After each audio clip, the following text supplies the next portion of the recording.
We're back. And we're talking about work-life balance. Some of the strategies and some of the wisdom we've gleaned from going through some hard times. Years. Yeah. If you didn't see the other video that we did, we shared a little bit more about our backgrounds. So if you would like to see that, we will have it linked somewhere for you to go see. Work-life balance means to us. Yes, and how it sort of has manifested differently in our lives to date. Are you happy with your work-life balance? I don't Generally, think I got that. I am. Good. I think. Good. But it's a moving target. So, and I think that a large reason why I am is that I have some sort of autonomy and flexibility over defining my like real work schedule, which I think is a really big deal. Yeah. Ironically, the research that I do in real life is about workplace productivity. I don't know if I told you that. No. Yeah, it's kind of related. That's one of the things. But in a corporate setting? Well, just in the workplace in general, yeah. But we do sort of survey research about how people's health problems influence their productivity at work. But yeah, I've sort of interacted with a lot of data about quality of life in the workplace and sort of what makes people better employees and worse employees, and having a sense of control over your job is a really big deal in terms of like how satisfied you are with your job. Yeah. So that's a very long-winded way of saying I have a fair amount of control over my job, like my schedule and my hours and things like that. It makes it so that I can pursue other things like YouTube in a way that's tenable. Now, keep in mind, unlike Erica, I am not married and I do not have children, which is huge because I think my life would probably be very different. It would. It would. 100%. But, you know, there would be no like, I only have one child, and there are humans out there that do that more than once. Yeah, I know. And so it's like, it's all relative. It is all relative. You know, like if but if you're looking at me like, oh, that's a lot, there's, you know. But I know, I mean, having a kid, I know, just sort of intellectually changes everything. I'm sure my life will change at some point. It will change at some point. But for now, it's been, so to answer your question, yeah, right now I am happy. Good. What about you? I am in a really good place. Good. I'm in a good place. The last month or so, I was having some PTSD with work because work used to be really crazy, maybe 2 and 3 years ago. A lot to manage. I was doing a lot. I was taking on a lot. So like this last month those are my people. Those are my people. That's your husband? Yeah. Oh, and your son. Yeah. Oh my gosh, he's so cute. Come here. Aww. It's very nice to meet you. I'm Casey. Hi, Casey. I'm Mercedes. Nice to meet you. Nice to meet you too. Yay! I'm so happy. Yes. We were just talking about you guys. Oh, yes? Yeah. We're talking about work-life balance. People. Your people. I just got to see everything we've been talking about abstractly. He's adorable. He's a cutie. He looks like you. Really? Yeah. Oh, that's so neat because he's a boy and they have kind of the same coloring. Everyone says they look I feel like he has your eyes. Really? Do you ever hear that? I think so. Like that area. Shape. He looks like you in that area. Aww. He was really cute. Yes, ace. You guys live near here? 3 blocks. Oh. That's another thing. Time spent commuting. Oh my gosh. When I spend like 2 hours a day commuting. Stop! Yeah, I'm anti-commute because like when your baby goes to sleep at 7 and you get off work at 6, I'm like, how do people do it? But it's like commuting. I have a good setup. I didn't know you lived so close to here. Yeah. Okay, let's wrap up and get you on your way. Yeah. I want to get her home to her family. Yeah. So we just made a couple of notes about sort of you were saying, are you happy with your work-life balance? And yeah. And I went through a little we did our whole store inventory, and that was such a big project that it gave me PTSD about how I used to work. But this last year, knock on wood, I don't want to say I got it figured out, but I think I have it figured out. My marriage has never been better. He's so cute. Isn't he cute? He's very cute. She has a very cute husband. It's never been better, which is amazing to say after 15 years. it's like you have to go through getting getting it down, and that takes 10 years. Yeah. And then after year 10, it was like, oh my, we're just better. I'm like so into him. We went through some stuff, but everyone does, and I don't have shame or guilt saying that. Yeah. Because we came out the other side. Stronger. Oh my gosh. Yeah. Oh my gosh. And the reason why it got bad, I'll be honest about this, is because I was working too much. Mm-hmm. It's like when they're home and they're waiting, it gives me so much anxiety. I'd be like, go up to the cabin this weekend. I gotta work. Yeah. Go up to pushing away. And that had to come into balance more, your work. That had to come into balance more. And then, I'm happier. And it's like, you always hear people like, you gotta make time for date night once a week. And we'd be like, we're best friends, we're fine. But you do. Yeah, you do. You really do have to make the time consciously for... Yeah, you do. Personal time, relationships, all of it. Turn off the work mode, turn off the mom mode, and wherever you are, and we didn't really talk about this, but it's a good point, is like be engaged. Yeah. Be present. Be present. Don't be on your friggin' phone. Oh my God. Yeah. That's a whole other video into itself. Totally. I'm getting old. Get off your phone, kids. Seriously. Yeah. I know that we are like older than they're calling them iGen now or something. I know. Like he's an iGen. He's an iGen. I know. Because they don't know what life was like with no technology. How am I going to raise I don't know. I'm glad you're paving the way. You gotta be good. Conscious parenting in the technology generation. Yeah. Some other things we talked about were lowering expectations. In terms of sort of our when we were jotting down these things, it was like things we've learned in order to have more balanced work life. So lowering expectations, which I think, this is something I have talked about in different iterations on my channel, which is like the rampant perfectionism. Yes. That's just like culturally everywhere. I think it finds one manifestation for sure in like the beauty industry. Yes. But just in general, it's like it's like you have 5 women in front of you and you compare yourself to the best athlete of the bunch in your athleticism. Right. You compare yourself to and then you are not good enough. The prettiest, the everything. Yep. That phrase, not good enough, actually has been following me around my entire life. It's really something I have to work on. There's something about the default message. Yeah, that you can always be doing more. But where did we get all these crazy expectations about life, though? No. Like, where did that come from? Is it the media? Is it our parents? Is it our society? Yeah. But it's really toxic. Because look at how unhappy it makes people. Yeah. And it prevents you, I think, from being present with what you have in the moment. Because you're always striving for more. And I feel like we don't take risks, but we're kind of scared to look stupid or to fail. But what's funny is a lot of these things, you always think, okay, a kid... When a child's young, they don't have any of these hang-ups. Right. He does. Yeah. He does? Yes. Really? Isn't that weird? Like you're born with all this self-doubt, he's learning how to read. He doesn't want to, it bothers him when he makes a mistake. He doesn't dance because he's afraid he's going to look stupid. Where do you think he's getting that from? I don't know. It's partly his personality. Yeah. But just being at school, I think it's a human thing.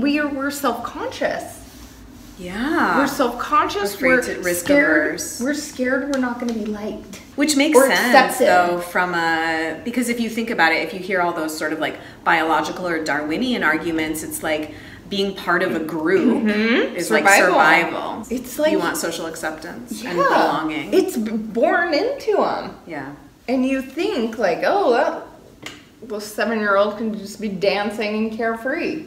No, not so easy. So learning to lower expectations. Which sounds like wah-wah, doesn't it? I don't look at it like that anymore, though. I don't either. Oh, good. Honestly. Good. And I'm like a recovering perfectionist. Yeah. I'm a recovering, I thought I could do it all. Yeah.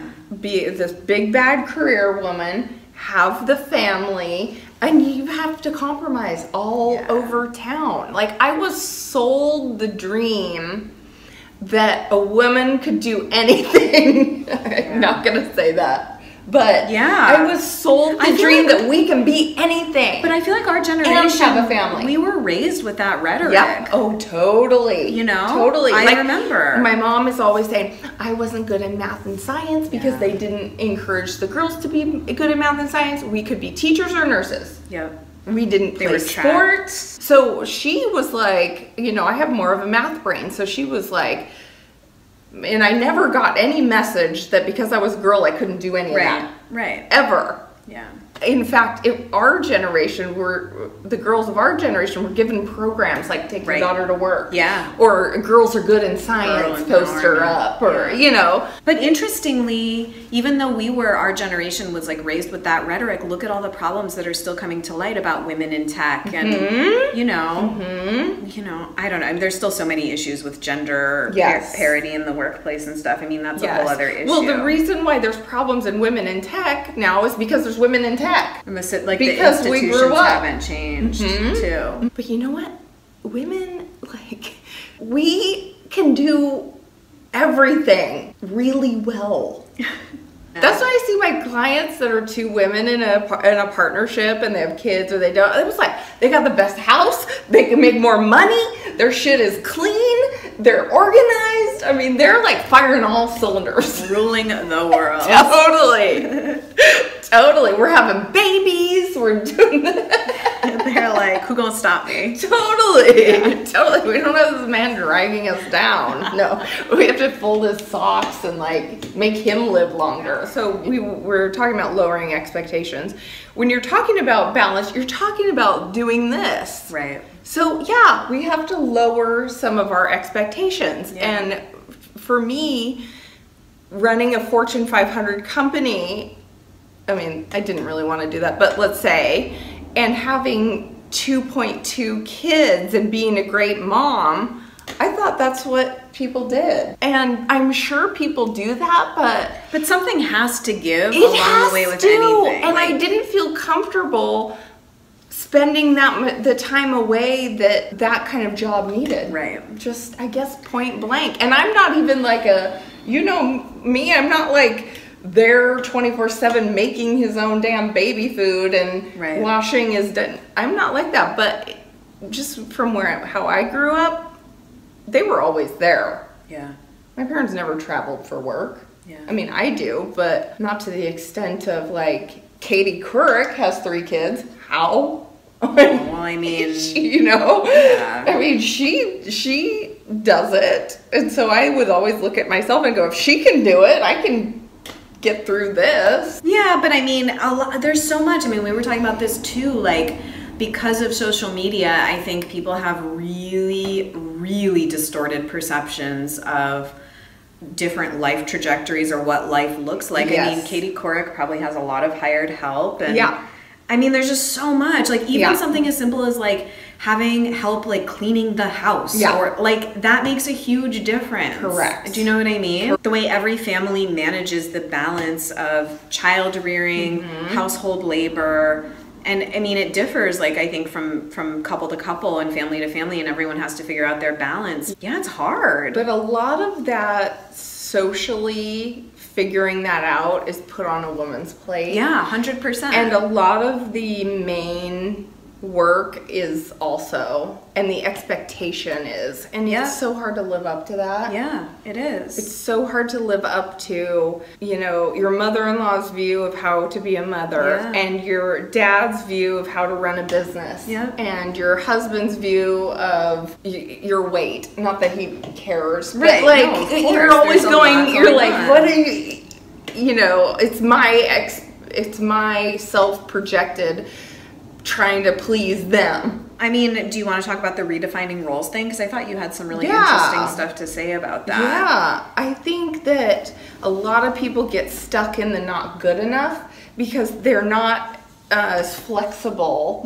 with what a family should look like, or what a business should look like, or what a mom should look like, or what a dad should look like. And we went through that in my family. I'm at work more than my husband is. I felt for a long time that he was the better parent. I was not, I never thought I was a bad mom, but I wasn't like the mom enjoying every stage. Like and there's so much pressure to do that. Yeah, or, always there for everything. Like, I miss games. I miss presentations. That fed into that not good enough self-talk until I realized it doesn't have to look like that. And my husband also had the same sort of not good enough, like, shame of not being, I don't want to say the breadwinner, because it's not really the case, but not being the man. Being like at the office all day and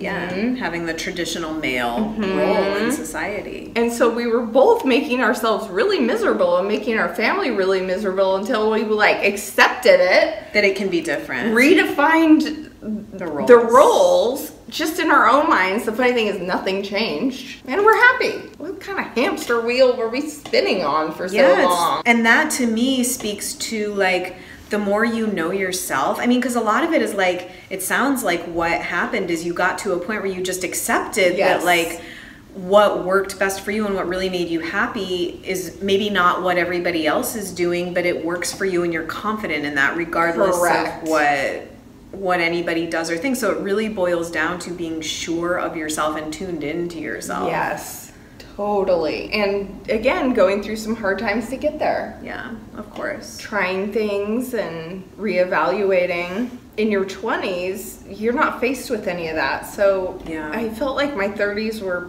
just really growing as a person. 20s still feel like they felt like playtime still. Total playtime. Well, you're in school too. That's like extra playtime. It's like stunted arrested development. It's like life is not really real. Yeah. Yeah. And then it gets more real, I think, as you get into your 30s. Better. It does. But I did that. But then I got into my 30s and I felt like I'm done. I got to figure out. I got the job, the husband, the house, and the kid. Oh, no. Still have a lot of lessons to learn. I don't think it's ever done. Because I looked at the 20-year-olds working for me. I'm like, oh, I'm so sorry, girls. I know. I got it made. I'm done. I'm like in the meat part of my life. You're on the bun, And then I've learned everything I need to learn. No. Yeah, I don't think that's ever the case. I didn't know that, though. Isn't that stupid? No, I don't think it's stupid. I think we all sort of fall prey to these illusions almost, I guess. Yeah. But I think life is probably always going to show you that until the day you die, you're probably not done learning lessons. You know them too. Yeah. We also talked about how everyone is really dealing with, I guess, the kind of things we're talking about, but... Oh wait, well, you had something really good to say about this. In their own way. Like the two, you made the anecdote about two women coming in and one woman saying, oh, I feel so bad that, I'm not a good role model for my child because I'm a stay-at-home mom, and I'm not out there working, and then For my daughter. Yeah. But then the other mom, who's the workaholic, comes in and says, oh, I feel so terrible. I feel so guilty. I'm not with my child enough. Yeah. And it's one right after the other. And I almost want to say, I wish you guys were here at the same time so you could talk, because the comparisons, dangerous. The grass is always greener. Dangerous. Super dangerous. Yeah. Even when we were talking, you're like, well, I don't have a child or a spouse, so I don't know if even when you first came in, you're like, I don't even know if I have authority on this. I was like, what am I going to talk about work-life balance? I kind of, I do what I want. Basically, I kind of do what I want. It is sort of not to overly glamorize it. There's pros and cons to everything, but it is sort of my life is sort of like Sex and the City but that's, it has its issues too. Of course. Yeah. And so I feel like the narrative is the same. It's just the situation is different. The situation and context is different. Totally. I know you all are looking at your neighbor and going, she has her shit together. Nobody has their shit together. No way. They really don't. And it's I say that all day long. Do I really believe that? Do you really believe, you can really believe that in your gut, that you're not going to compare yourself and you're going to, you're well, no, not I gonna... mean, no, I think that we probably will, but I think that it's a learning process to like objectively like witness yourself doing that and be like, I see that I'm doing this, and like, yeah, you know what I mean? Yeah, that's why at least we have the awareness. Exactly. Yeah. It really is about, I think, awareness and realizing that we all just go through life with so many unconscious patterns and programmings. Yeah, it's kind of all about waking up to all of that stuff and trying to get free from it like a little bit more. Yeah. Because a lot of the stuff I did when my business was bigger, I didn't do for the right reasons. Yeah. I did because I wanted to win. Win what? And then I realized there was no trophy. Like there's a race or something to get to this social ideal. I felt like I wasn't taken seriously. And so I wanted to prove to the world or something. But then I realized that nobody sees the balance sheet. I don't know. And also, it's like, even if you get to where you think you're gonna get, like, you don't get a prize for that. Like, you don't even really get you don't really get anything from that. It's so stupid because the point of life is the journey. Yeah, and if you're screwing up the journey, you're missing the point. You're missing the whole point. Yeah. I guess there have been many, many wise philosophers and sages that have articulated all of this stuff before. Totally. No, see, we're working it out for ourselves. You during just the course of this video.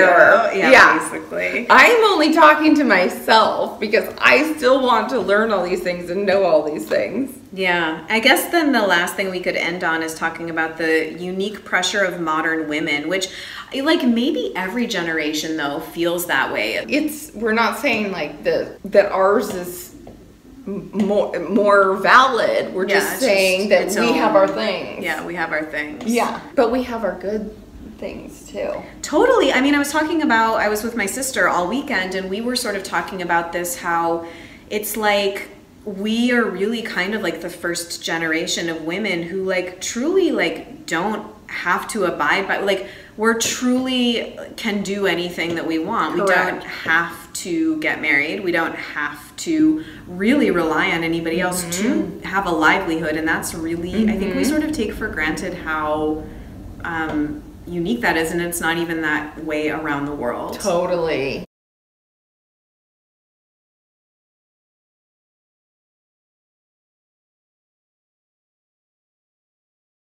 We do take it for granted because when you're running the marathon, you're not super happy. You're just busy running. Yeah. And you don't sort of picture someone sitting on the sideline going, I wish I could run. You're just fucking trying to get through mile 23 that's a really and good 24 analogy. And 25. So I think it's, it's quite normal for us. I think the biggest thing for our plight is just falling into that perfect woman, perfect mom trap. Beauty, having it weight, all at once. Yeah. And having it to like the delusion. This insane socially constructed standard of what that looks like and means. The Real Housewives institution really screwed us up. Oh my God. But see, I watch them and love them. Hell yeah. But like, hell yeah. as a sociologist, it's always been so interesting for me to watch them. Yeah. Because it's like there's sort of the manifestation of all of that kind of like striving, but it's almost like in a perverse way too. Don't you think? Like, say more about that. I just think that I don't know. I understand that not everyone will share these views, but I've always kind of felt like I'm not one for like excessive consumption and really conspicuous displays of consumption and things like that. And so for me to watch them, it's almost like a reflection of, I don't know, kind of like how, in Vegas, for example, like bigger is always better. And to me, that's what they represent. It's like more is more. Whereas for me, and this factors into like our fashion personality video, at least where I'm at now, like less is more. But you learn about yourself by watching people that are similar and opposite. Yeah, totally. So you're watching someone that's opposite and you're learning about yourself. Yeah. I mean, that's like a stretch talking about housewives learning, but no, that's, but I you think, do. why we watch. You learn through contrast. Yeah, we love to watch people. Women love to watch other women. I read this study somewhere or something that I think it was even like a gorilla or ape or a monkey, but they'd rather look at a picture of their tribe or their group leader, then get the treat or something. Oh, interesting. So it's like we love, you know, looking and the voyeurism. I'm always, and I'm always like checking out other women, like what shoes she got on. I know. You know, how do those jeans fit? That's a new fit. You know, so I think it's really, it's like we're trying to figure our place out, or, you know, who they are. So I think it's normal. This is so funny because I feel like this is all coming full circle as we're going to try and wrap up this video. But that, I feel, that impulse that you're describing is also the original impetus behind why I started getting into YouTube and like getting really interested in watching people on YouTube. Totally. Is like you get kind of, I'm talking about like old school YouTube too, before it kind of had this polished veneer. But before that, it was so, and that's why like I love Erica's videos, because she's just like being herself, like in a totally like unperfected way. But like watching that is so interesting to me. It's totally the same thing. Yeah, it's the same thing. And that's why we become obsessed with reality TV. I know. Now, like watching a sitcom, I'm like, I'd rather watch Housewives. Well, did we cover everything? Yeah. I think we did a pretty good job. I do too. We've been an hour. for over an hour. That went by like in a flash. Like I got my energy up for it. Like I felt very passionate about it. You'll have to maybe teach me.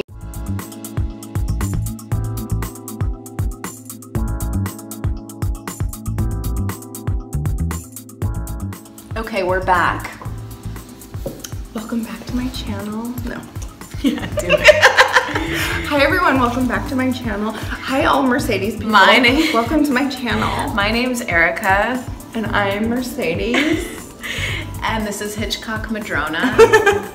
a women's accessories boutique in the Madrona neighborhood of Seattle. It's like you're in a fishbowl. I miss your outfits of the day. I know, I've been so... I want you to do them more. I will. I want to, because it's almost like that Wednesday morning is my Monday morning, and if I don't have a good outfit, my whole week's blown for outfit of the days. So I'm like, and then you know how Monday you're like, oh, I don't feel like putting those heels on or getting the whole get up together. So they just weeks keep going by, and I promise. They're so good. I promise, because I have a lot of good new stuff from our travels. So I will, this week I will do it.